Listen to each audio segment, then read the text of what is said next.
Good evening, everyone. As you might sense or hear, I have a British accent for those who are going to ask later on. If I'm from London, no, I'm from Australia. I'm from the true blue Dinky Dayazi from down under. For those who, if you see an Australian, you always say that to them. They'll be happy. And I wish one day you can visit Australia. It's a beautiful country with all our beautiful summer sands and beaches and all the nice things in Australia. Of course, we have many churches there also, but it's a very far distance from here. You have to travel all the way, maybe to Los Angeles, and from Los Angeles, 14 hours. Another 15 hours maybe. Has anyone taken that trip before? Yeah, I've done it several times. It's a long journey. But anyway, I'm here and try and give you some sense of who are the monks and nuns and what we do and how we can benefit as people not living in the monastery. Now, my first question is, with a show of hands, who has visited a monastery? Okay, that's a majority. Do you go on field trips, do you? In Egypt or here? Maybe the older generations in Egypt. Well, I was a monk in St. Bishoy Monastery in Wadi Natrun, and this is maybe halfway between Cairo and Alexandria. But in the last few days there was lots of rains and there was a lot of floods. Most of these churches were maybe knee-high in water. So we ask you to pray for them, and I pray that these ancient monasteries, we're talking about 4th and 5th century buildings, they don't collapse, because most of these walls are made out of mud. So if these rains are hitting on them very hard, then we will have a problem. We just pray that everything goes smoothly and they can fix up the problem. Now, concerning about the monasticism, we say that the monks or nuns resemble angels on earth.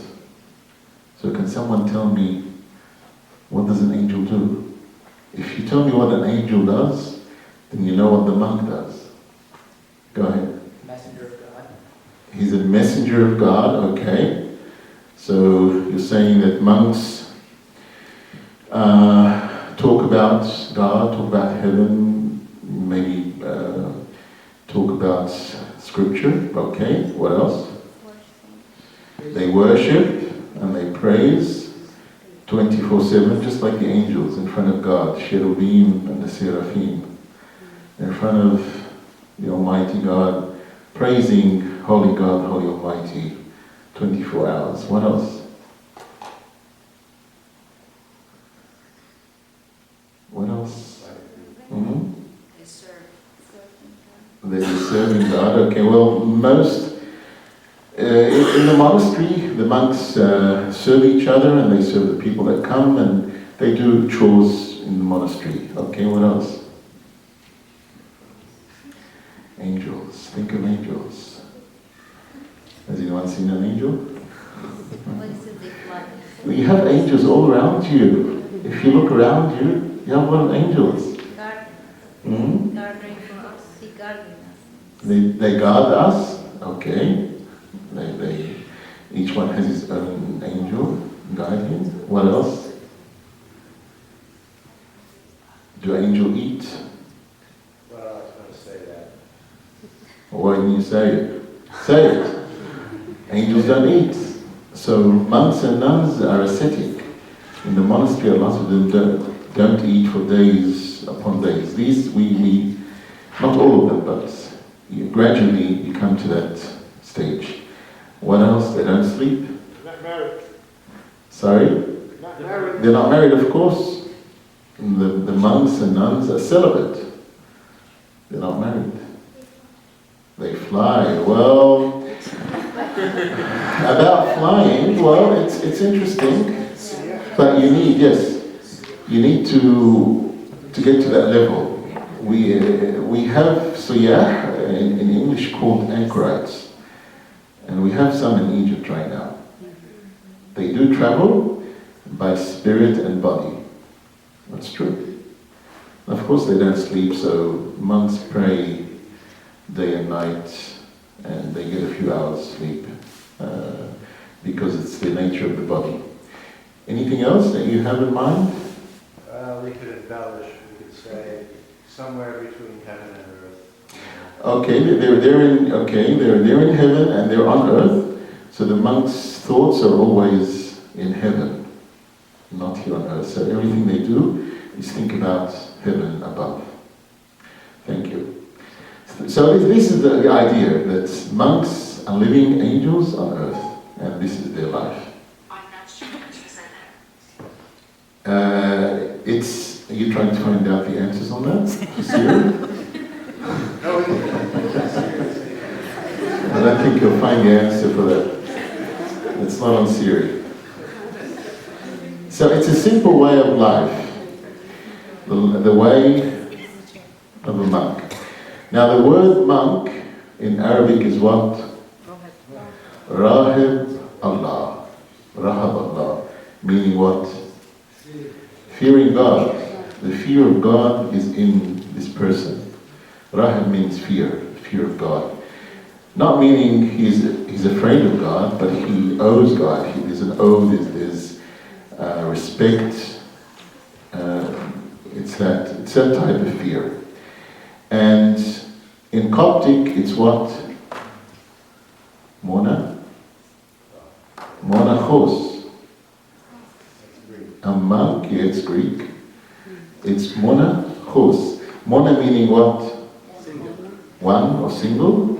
And chos meaning place. So the monks are one person living in a solitary place, away from people and everyone. We all know that the father of all monks is who? Saint Anthony. Saint Anthony, the father of all monks. And he started monasticism in the early 4th century. Okay?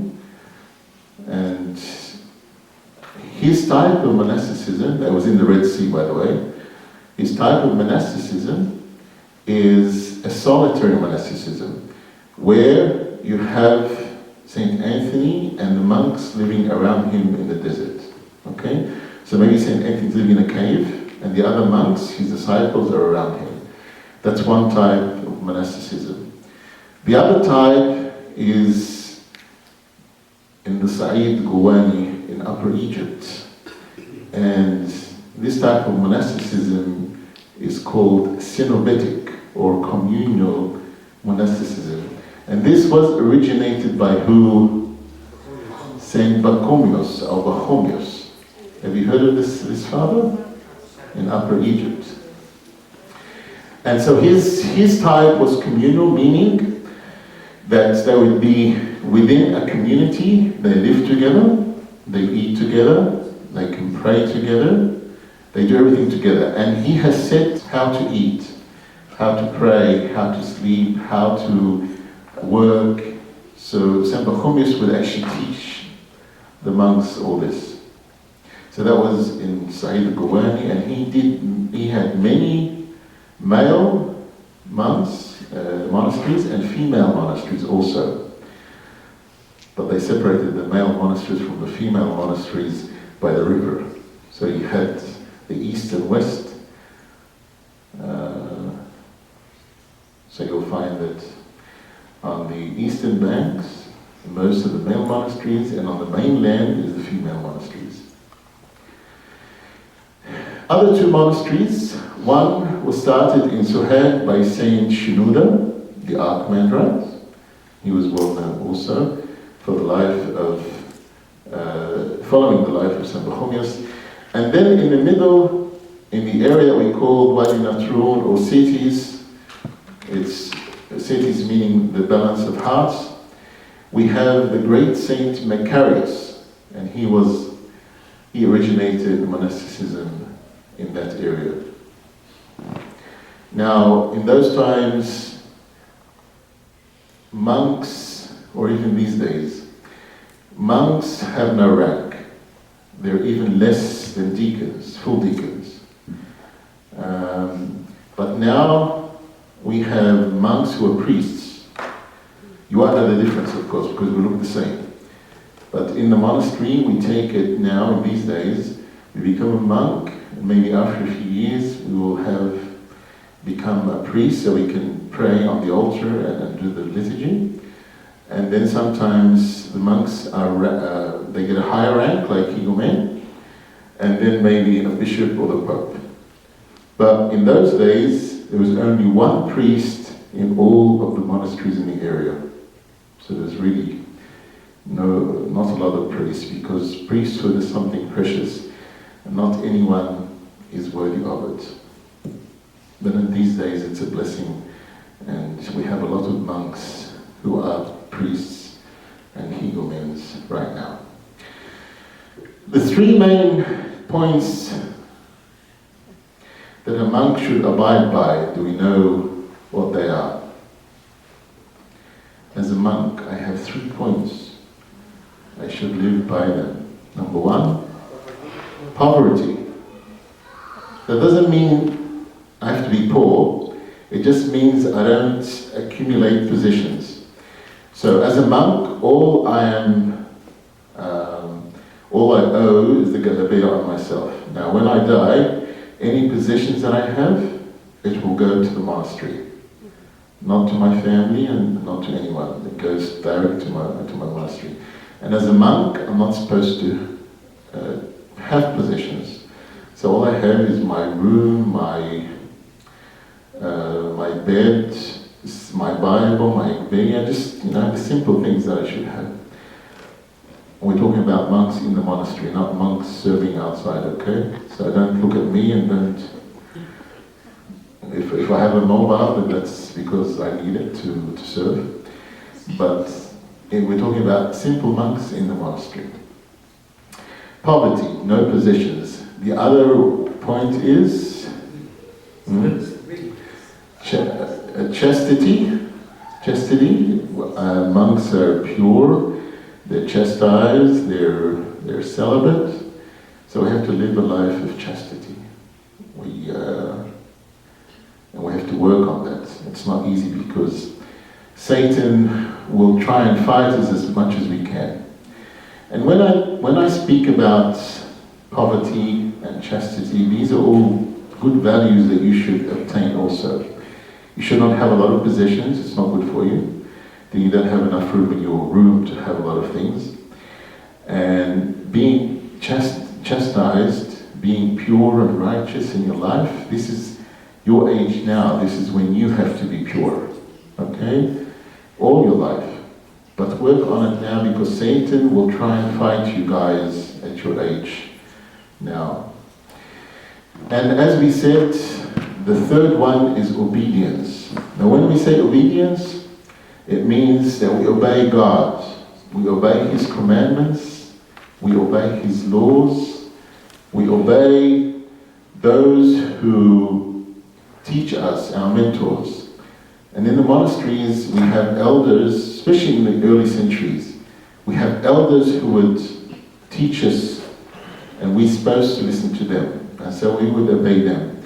And we have something called blind obedience, meaning whatever the elder tells you to do, you follow.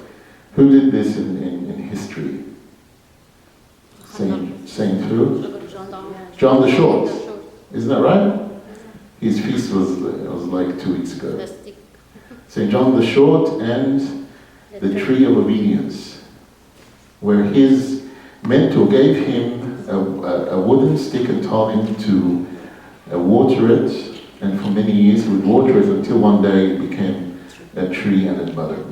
Okay, so that's what we call blind obedience. And at this time we say, as long as we are home and we have our parents, obedience is number one. Obeying our parents, even if you think they're not on the same level as you are. Different levels, different mentalities, but we obey our parents. And of course, by obeying our parents, God will bless us, and that was the commandment that God has given us by obeying our parents. If you want to be a monk or nun, it should not be an escape route. What do I mean by that? Say someone is not successful in his life, so he goes to the monastery. Say someone who can't get married, he goes to the monastery. So it's not an escape route. And I have a story about that, which is interesting. There was, during university, a boy called Michael and a girl called Mary. And this Michael, had feelings for this girl during his university time. And she understood that, but he didn't know that in her heart and in her mind, she wants to go to the monastery. And when they finished their studies and they graduated, and he went and talked to her father, and then he was surprised. The response was, "My son, I don't think she is thinking of marriage. She's actually thinking of going to the convent or monastery, to the nunnery." And so this Michael was surprised and upset and confused, because in his mind he had this idea that he will marry her. So the father said, "You can try, I've tried," and her confession father has tried. So he went to her confession father, and Michael tried with him, and he said, I can talk to her again, but I know that in her heart she wants to go to the monastery. Anyway, she ended up going to the monastery, and he was devastated, and he was very hurt, and he was upset for many, many weeks, until a friend of his said, "Michael, why don't you come, we'll go for a retreat in a monastery, and let's go and sit with the monks, and they will comfort you." And so he said, "Okay, that's a great idea, let me do that."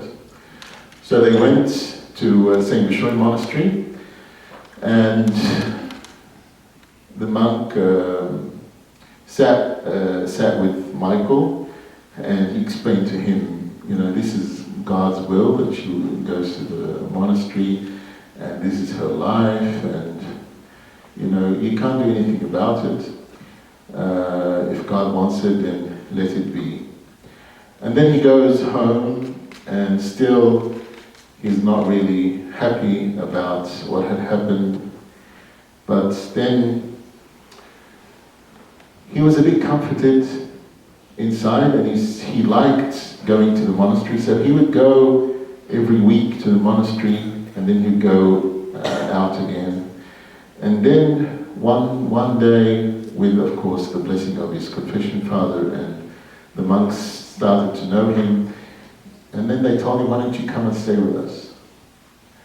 So Michael went to the monastery and stayed in the monastery and became a monk. Okay, now you might think, maybe for the wrong reasons, but this is what he did. This is why I'm saying, it's not an escape route. Anyway, so what happened after like 4 or 5 years being a monk, this family comes and they ask for a Bona. I think it's a Bona of Mauritius or something. I can't remember the name. But then he comes out, and to his surprise, when he meets the family, it's Mary that he wanted to marry. Oh boy. So Civilian. he was, So he was shocked, and her husband was there, and of course, kids of 2 or 3 years. Oh, I just got that. You're too slow. I just wasted day to say it. It's the girl that he liked. She got married. So he wanted to know what happened. So he sat with them and he said, "What happened? What happened?" And so she said, "Well, I went to the monastery and I stayed for the period of. It takes like 2 or 3 years until she becomes a nun. So it's the novice period, and she felt it wasn't for her, and she decided to leave after a year or 2." And she got married. And so, of course, he's a monk now, he's not going to go back. And so, he farewelled them and he went back to his room, to his cell. And then the following year, they came to him again and he didn't go out to meet them. He said, "This is it, I can't see them anymore." So, just a small story to enlighten you with. It's a bit funny. Okay. Now let me ask you questions, but I'll answer them. Okay. Does the monk pray all day? Does the monk pray all day? Now, in our thoughts, we would think that he is, standing, like in the movies of Saint Bishoy and Menarini and all the... Well, we know Saint Bishoy because he was hanging his hair, so he'd stay up all night. But no, it's not prayer all day, so you need time to rest, time to eat, time to read.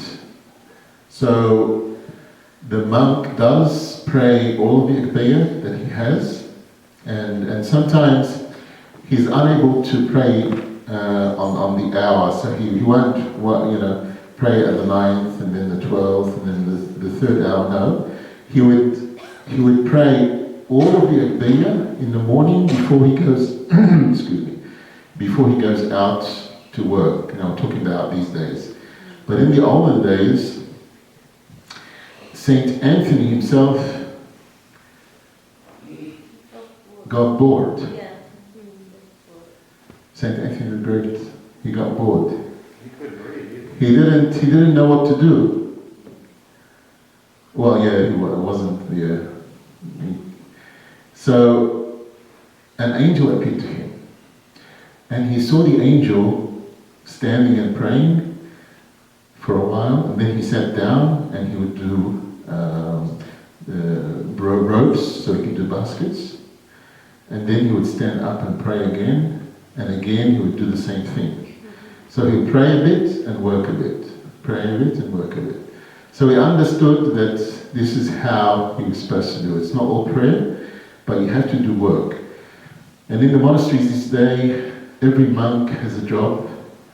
If it's not welcoming guests on the door, or in the farms, plantations, or the animal farm, we have doctors. We have, I know in Saint Bishoy we have a gym and a clinics, eye doctor and dentistry. We have a lot of clinics in Saint Bishoy Monastery. The gym is because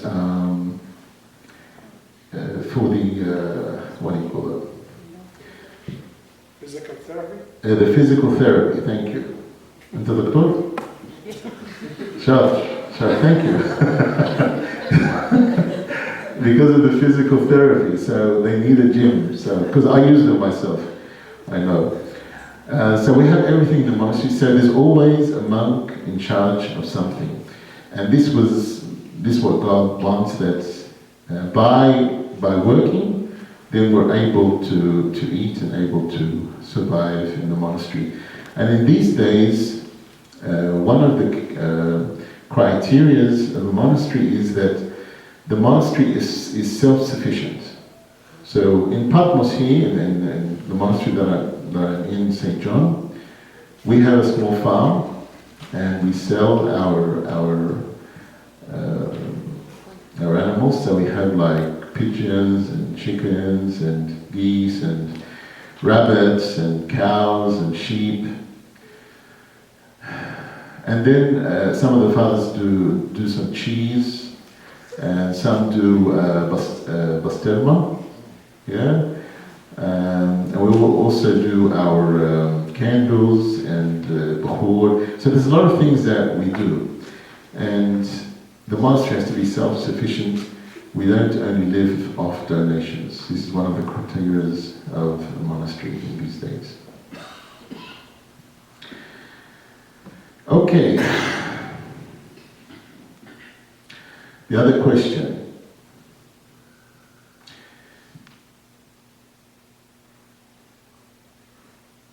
Is a monk living without any worries?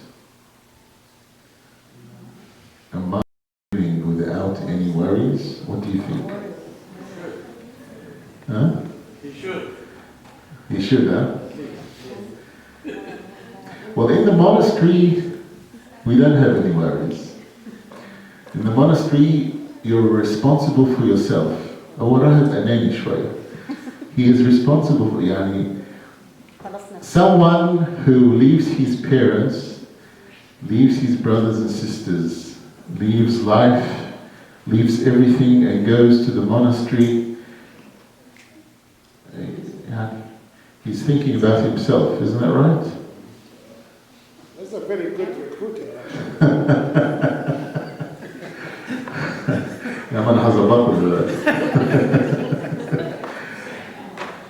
His own thinking about himself and his salvation. Okay, khalas nafs.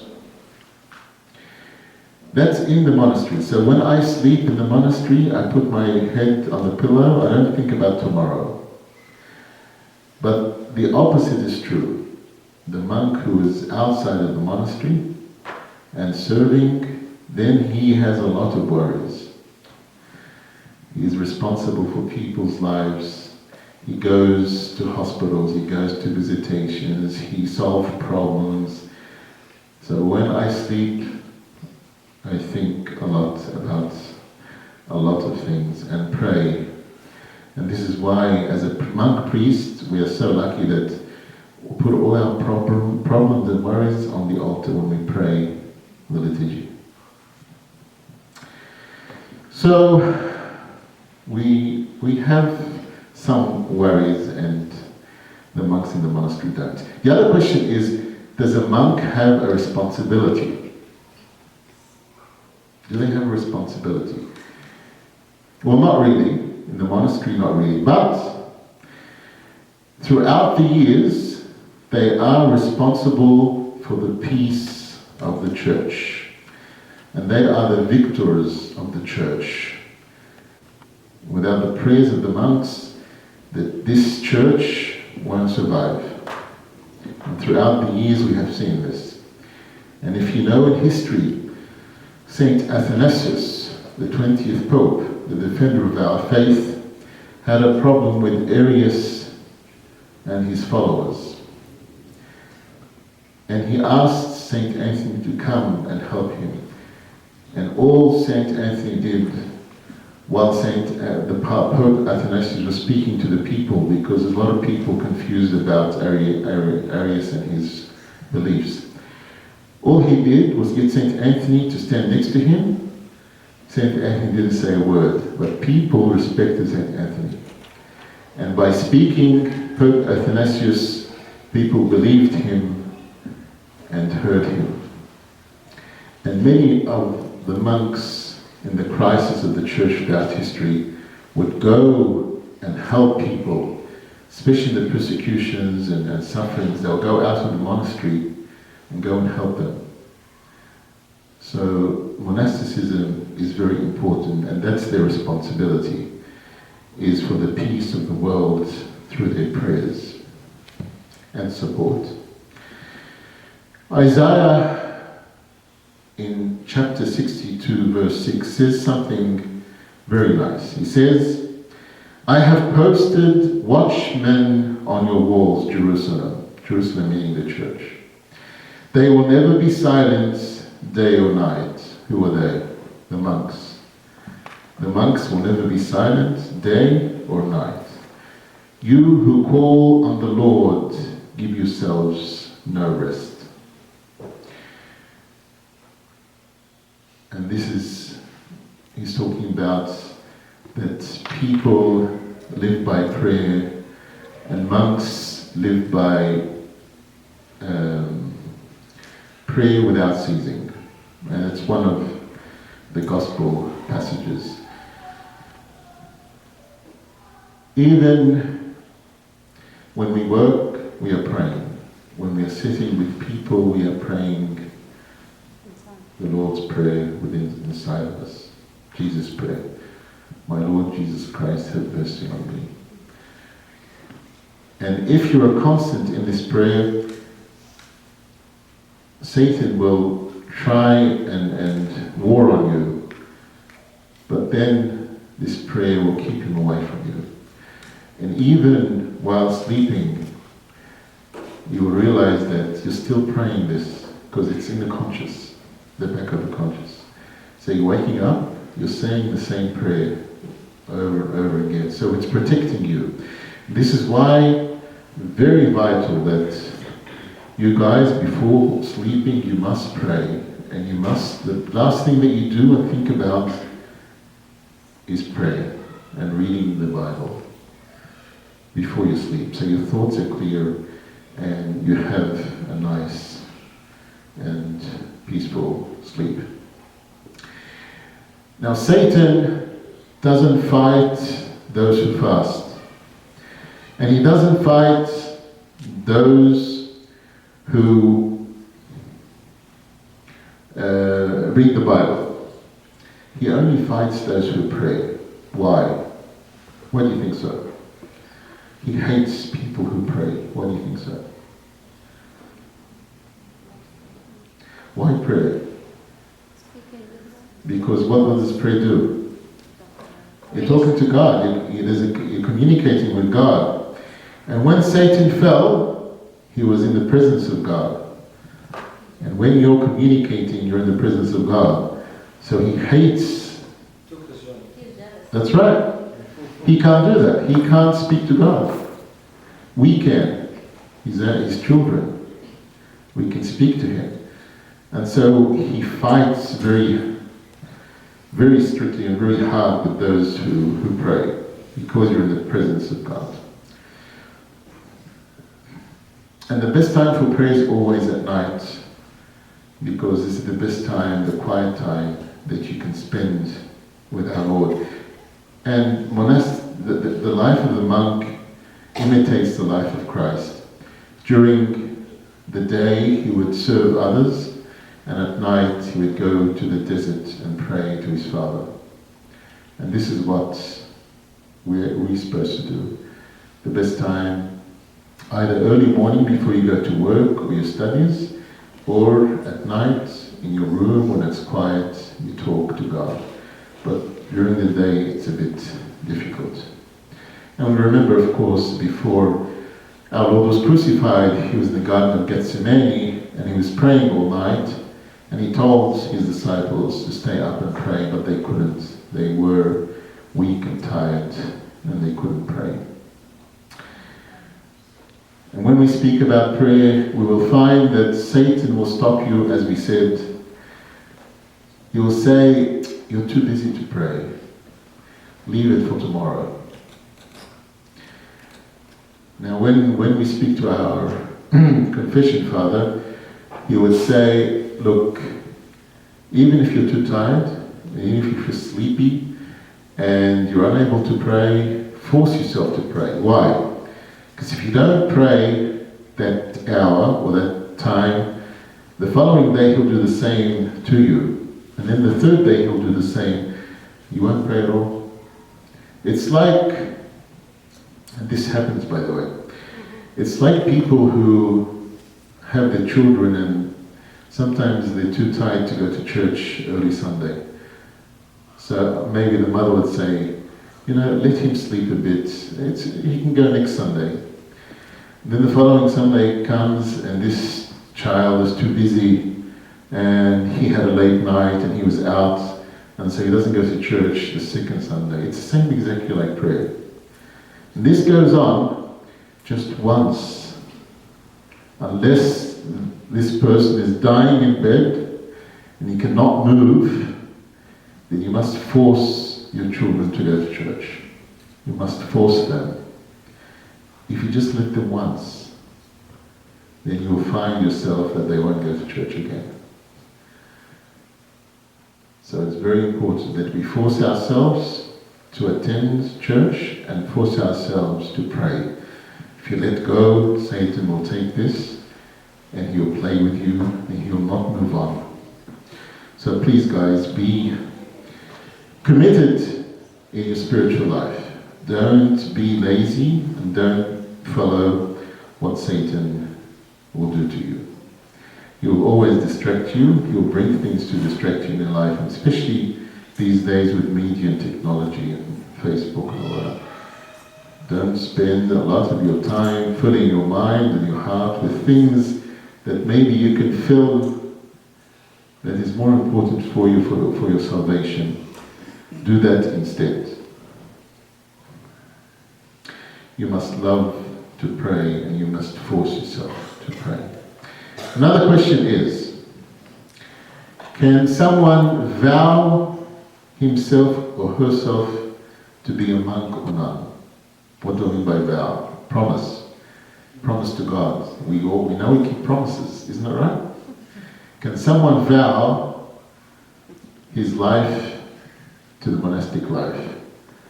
Or even worse, can a parent vow her child to go to the monastery?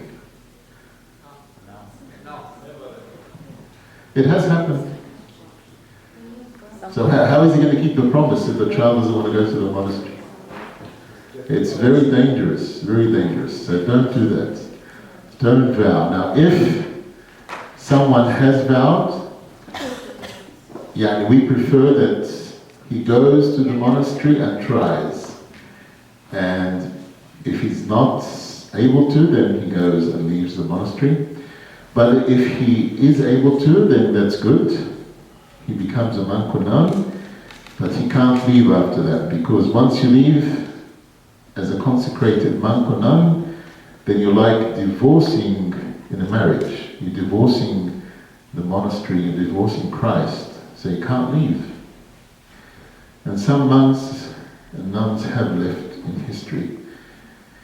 And some were celibate until they died, and that's good. Some married, and trust me, we ask them, are you happy? And they say, we wish that we didn't go and leave the monastery. And we know the saying of Saint Anthony about a monk leaving the monastery. It's like a fish leaving the water. What will happen to it? It will die. A monk leaving the monastery will die. So, another thing is that sometimes in our lives when we're young, we can have a problem or crisis and we say, God, like maybe we're in a war or something, say, God, if I live through this war or this crisis, then I will consecrate myself as a monk or nun or even a priest or a full-time deacon. This also is a bit, it's not easy. The other thing is that sometimes we have people who have lived in sin in their young age, and then they want to change their lives, so they go to the monastery so they can live a life of chastity and purity. But of course, this is not right also. I mean, God, if you want to live a life of purity, you start from here. not by going to the monastery, because if you take it with you, this sin in the monastery, you'll continue sinning. So first you, in this life, before going to the monastery, you fix yourself up. And yes,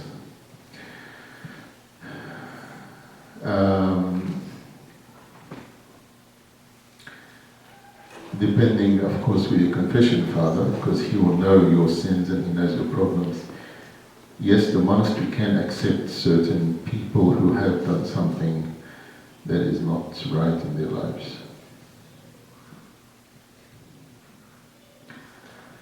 The other question is, can a monk serve in the world? Yes, as I said, and the example is right in front of you.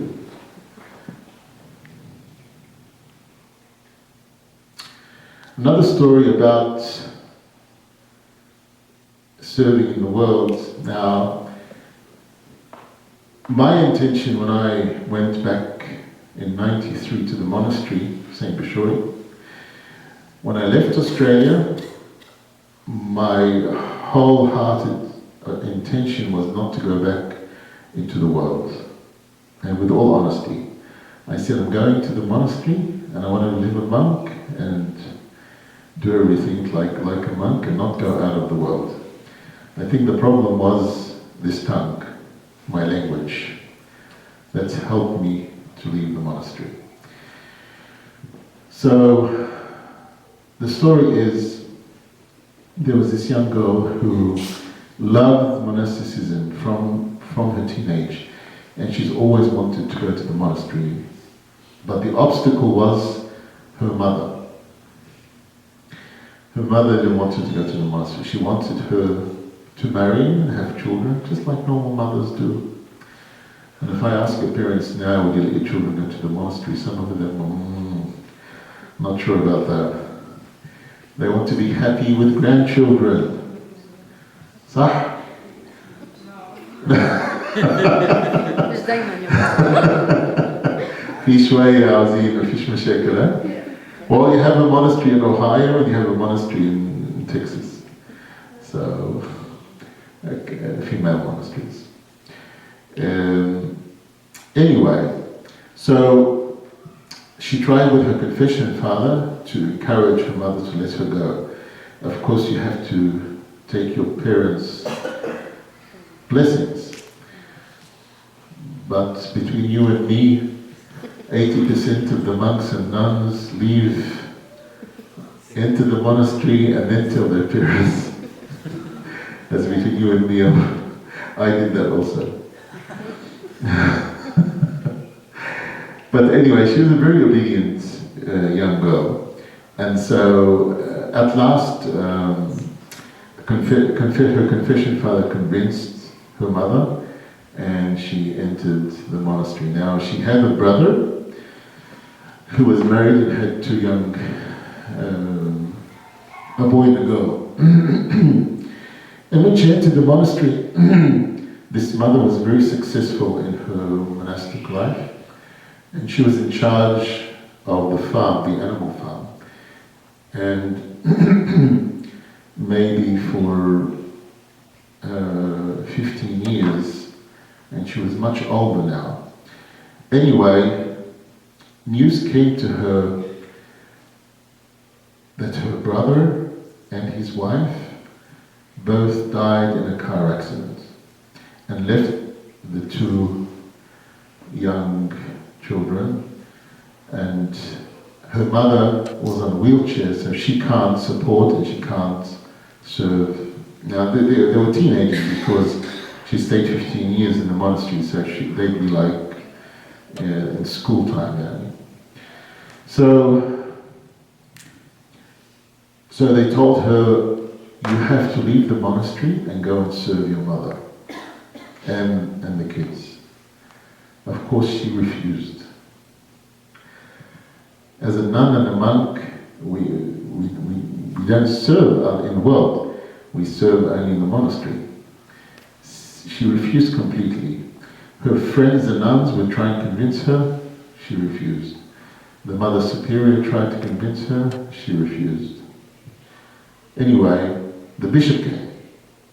He sat with her and he said, look, you're now serving the monastery and the nuns, and she used to serve the older nuns, helping them also in their cells.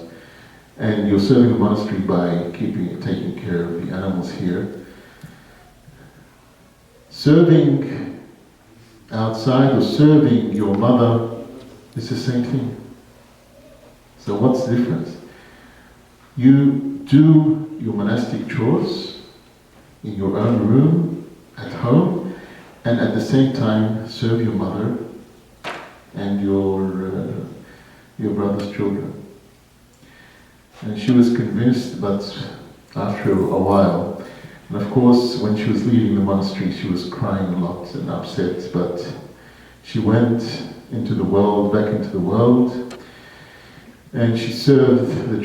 She would take them to school, bring them back, and go and do shopping, and help her mother, who was on a wheelchair, until the boy and the girl got married, and the boy was about to get engaged, and he was okay. The mother died, and then she went back to the monastery. But in her own home, when she entered her room, she would put back her monastic garb, the black clothes, and become a nun exactly as she was in the monastery. But in the world she would take it off. So especially in the early centuries, it was very difficult for a nun or a monk to go out into the world. Not like these days. She went back to the monastery, they took her back, and she asked the Mother Superior to go back and serve the farm and the animals again. And she was, she was very old at that time, so this is what she wanted, and God kept her. She was a blessed nun for the monastery, and God took her at an old age, and the monastery was very upset during this time. Now, so is it good to serve in the world as a monk and a nun, or is it good to serve others, like the nursing homes, and go out to those on the streets and help them? Or should the monk and nun stay in the monastery and pray? What do you think? What's better? First is great. Some in the monastery, some outside. Some in the monastery, some outside. What do you think? Go out in the world. Go out into the world and help? Yes. Okay, what else? First is great. The first is great? It's great. The first is greater? Yeah. What do you mean? Greater is great. The first is greater. I don't understand. Oh, okay. Yeah, so Not necessarily, but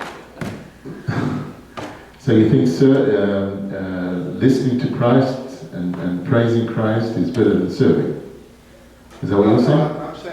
I'm saying serving people Is better. Okay. Is greater. Okay. I'm not going to say Okay. Let me give you this situation and tell me what you think. There were two monks. One who said, I am going out of the monastery and going into the deeper desert to worship God and to serve God. The other, his friend, the other monk said, no, instead of sitting just praying and doing nothing, I'm going to go out into the world and serve others, and I think this is better to do. Anyway, they both went out their own ways. Now the monk that went out and he did all the service that he could, he came back and he said, I went out and I served others, but I couldn't find myself. So the other monk in the monastery, in the desert, the hermit, he got a large bucket, and then he stirred the water. He stirred. And he told the other monk, come and put your face in it. Look at the water. He told him, can you see the water? Can you see your face? And no, it's blurry, he can't see the face. And then he waited until the water completely stopped. Then he told him, look in the water now. He looks in the water and he can see his face clearly.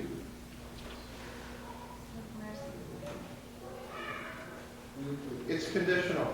I mean, sure, but like the previous example where that person had to go back home, that was service. Exactly. See, Yes. so it depends. But I was speaking generally, Yeah. and my question was general. So you see yourself in a place which is quiet in the desert.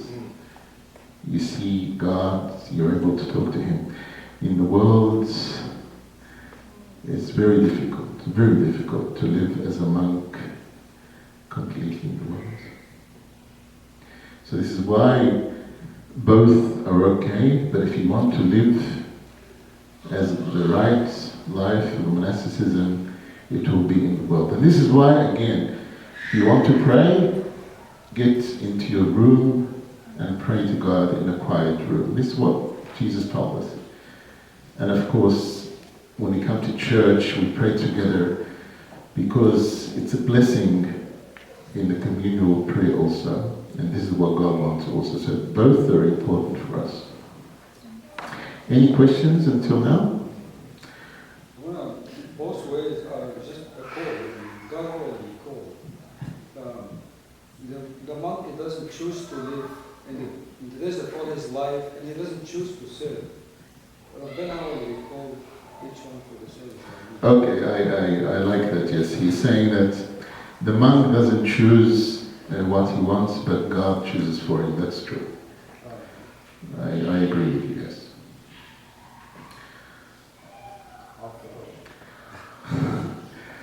But when we enter the monastery, the aim of the monk is one thing, to worship Christ and to be with Christ. But problems and things change in the person once he's within the monastery. Now when you go and visit the monasteries, you might think, wow, that's a great life. I would love to do it. But visiting is different from living. When you live within and you start working and you start interacting with others, it's very difficult.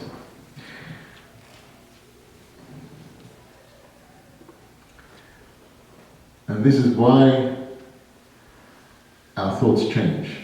I'll give you an example. There were 3 monks talking about the heart. There were 3 monks who, after sunset, the monks would go out to the desert and walk alone. But these 3 monks came out after they prayed. Then they saw another monk going out, walking very fast towards town, to the town. So each of them had a thought. One said, look at this monk. He's going to the town to sell his things and make money and have money, possession, poverty.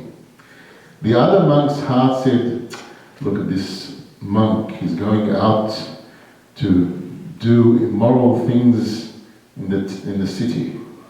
He had a bad heart, so there was no chastity. The third monk said, oh no, he's going out near the town to pray alone, away from others. And this monk had the good heart. So hearts do change within the monastery and by time, if you don't be careful. This is why my question is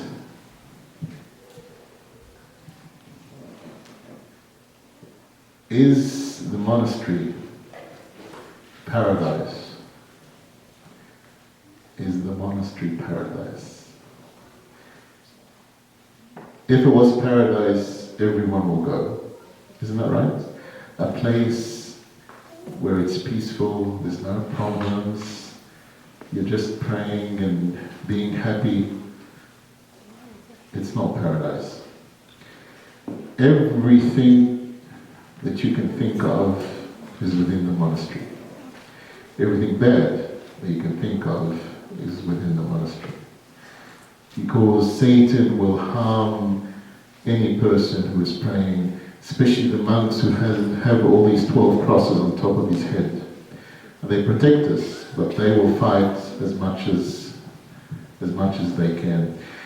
We have in Wadi Natron, just a few miles away from Baramos Monastery, we have a high hill called the Mountain of the Devils or Satan. Why? Because monks who are traveling or walking during this time, they would see the devils jumping around and laughing and making jokes. And one of the monks saw them, it was at night, and then he said, why aren't you going, attacking the monks in the monastery? And the devil said, because it's a time of their prayers now, we can't enter the monastery. Once they finish, we will go. So, it's not an easy life, and it's not a paradise. How are we doing on time? I think supposed to start at 7 and finish at 8. We're at the monastery. Maybe we can have question time. That's what that. You always hear like monks or nuns when they first go to the monastery, they are so overworked. So what is the point if they're going to spend time with God, then they're keeping them busy more than the people in the world? Trust me, keeping them busy is better. Especially in their earlier years, keeping them busy and not thinking about their past life is better. That's the aim. I know. It's not good for an early monk to stay idle, not doing anything. It's very difficult for him or her. So keeping them busy is good. How do you get to be chosen to go out? How? Chosen to what? Who makes that decision for you as a monk? How to serve? Serve. If you're, what's funny, Doctor, is that many who want to serve are not eligible, and many who don't want to serve are eligible, don't want to serve. It's a dilemma. What do you do? The bishop has problems. He's trying to get the good people to go out and serve, but they don't want to. So some weak people like myself agree, and I go out and serve.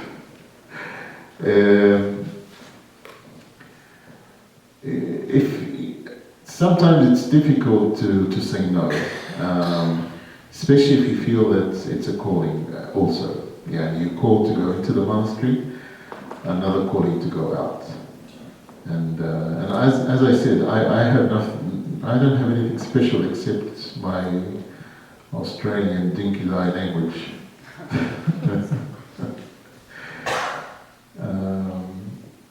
But it's good. It's good to serve with people that you will learn from them a lot. Any questions? Yes. Oh, that depends. That depends. We know that Saint Anthony. We'll talk about Saint Anthony because he's the father of monks. Saint Anthony will eat once during the day, but every 4 days. Okay. Now, concerning water, we know that you can't live without the doctors here. A human cannot live without water for 3 days. Isn't that right? Isn't that right? Unless you're Jesus, who fasts, who can live for 40 days without eating and drinking, that's different. Or if you're Moses, who can live without eating and drinking on the mountain, that's different. Because when you're in the presence of God, you don't think about food or drink. And then we have Elijah and Enoch, who are not on earth, but they're still human. They're living in heaven. They're not eating or drinking. So God will help give them strength. Some monks will live on a palm tree with the dates. They can live eating the dates only because we know that the dates has all the minerals and all the riches that you need for your body. You don't need to eat anything else, so they can live off that.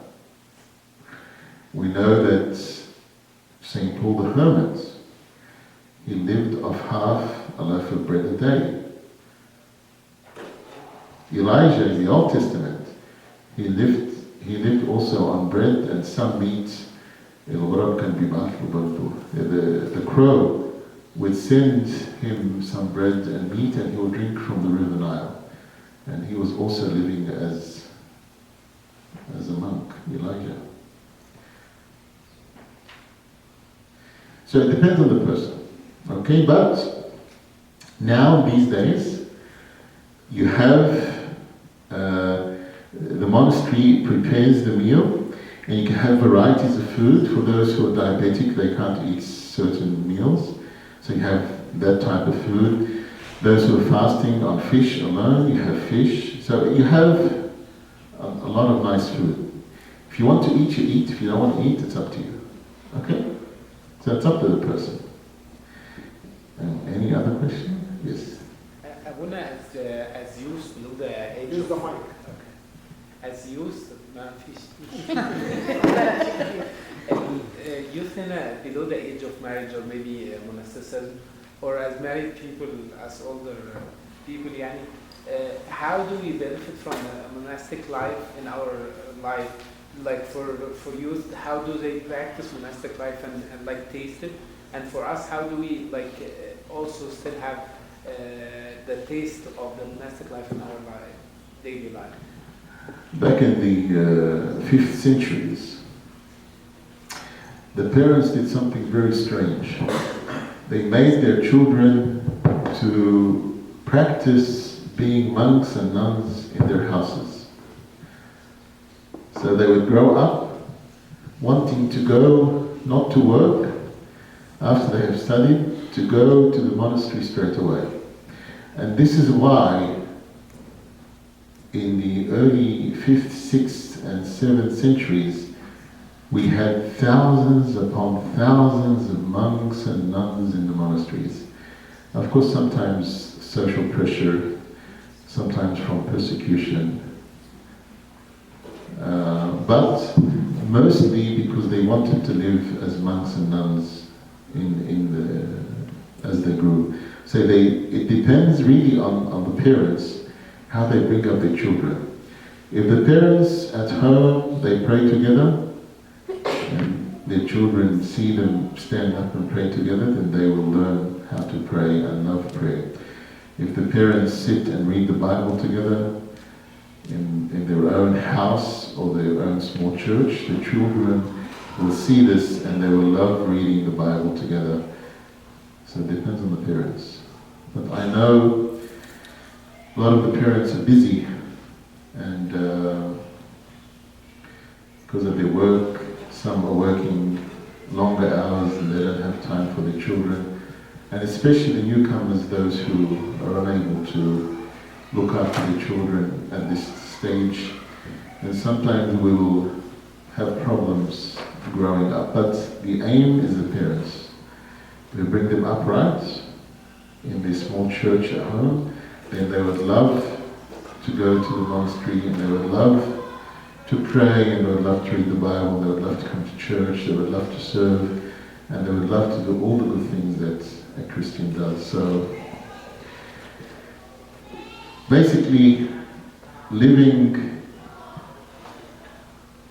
in their homes as a good Christian and being a good Christian in society, just being yourself, people will admire Christianity and people would love Christ because of you. So you're being a witness to Him. And this is one of the talks we will talk, I think, tomorrow, how to witness for Christ.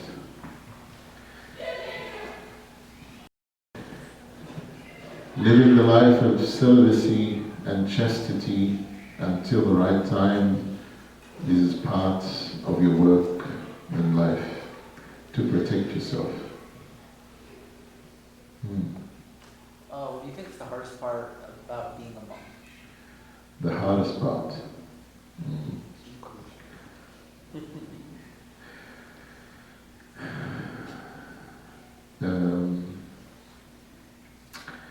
The hardest part when Satan comes to you and reminds you of the past. And he tries and make you think of leaving the monastery and going back to your normal life. That's the hardest part. And this is why our fathers would say, once it comes to everyone, once a thought comes, try and get rid of it as soon as possible. Otherwise it will haunt you and it will hurt you. Okay? So, I have a question. Yes? So, when you go to the monastery, so you pray, you read the Bible, but who educate you and teach you how to read the Bible and all explanation, all the nice stuff that you have said? In these days or in those days? Those days, maybe. In the olden times? No, even now, like when you go to the monastery, how do you get your wisdom, your education, your learning? It's a learning curve. The books. But They say the books do is you, elders. do you sit together and talk about things? He answered. Just read it? Those Is are the it books. sim- The is books it- are the elders. No, but self-education. Did you go to the monastery? I've seen a lot. Okay. It's true. In these days, frankly, Self-education. to tell you the truth, there's no discipleship. You teach yourself, and as the deacon said, that the bishop says you have the books, read the books. Like university.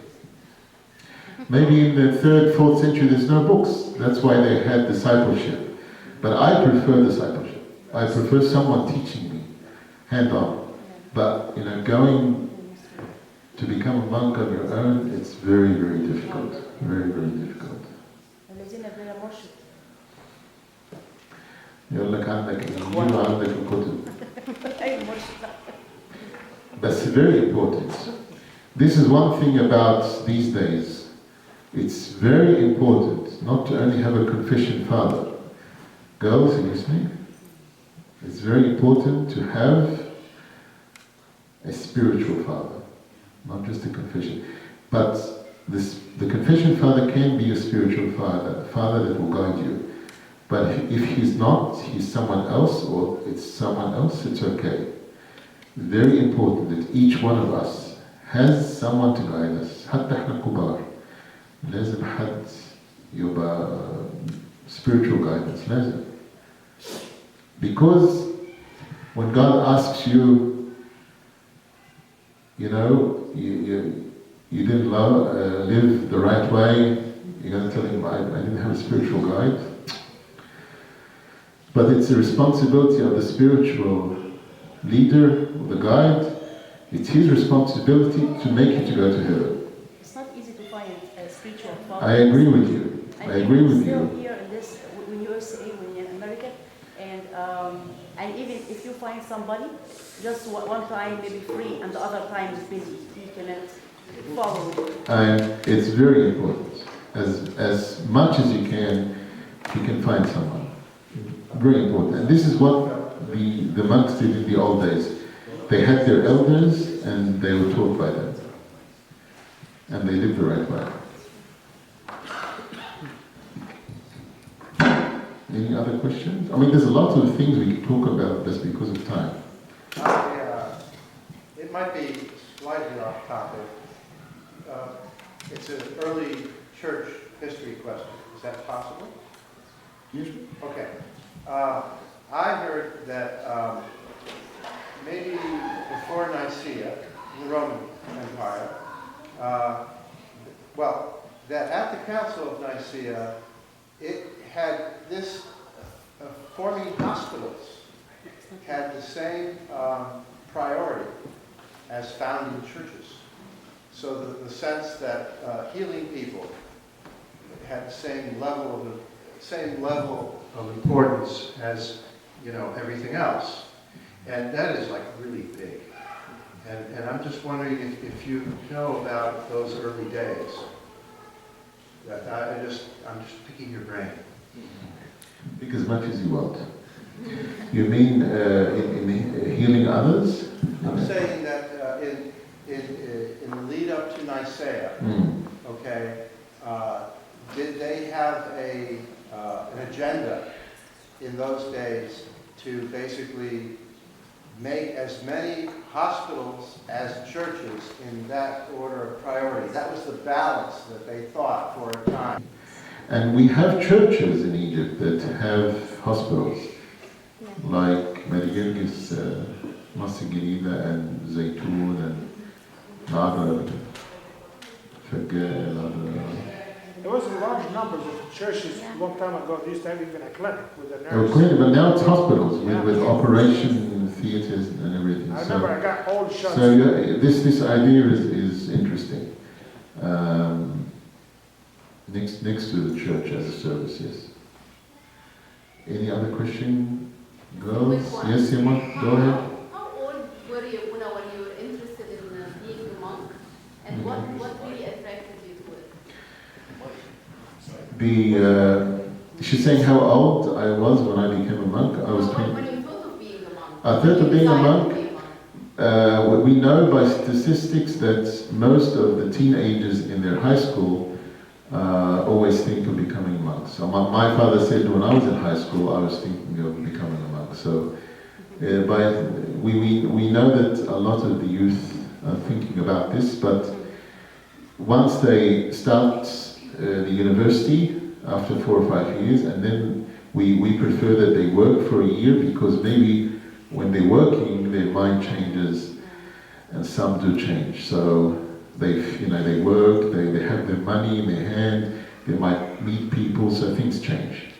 But the person who is constant, and with the guidance of his confession father, the thoughts and in his heart, constant with monastic thinking and monastic life, then he's the one that will continue. I was at the age of 26. Becoming a monk and marrying is very similar. Same ages. So when you finish your studies, university, you graduate, you're like 24, 25. And then you wait a year or two, and then you marry or get engaged. It's the same with monasticism.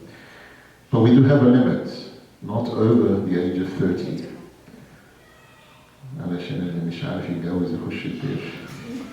So there is a limit at the age of 30, 28 to 30. You have a question? You want to become a monk? No,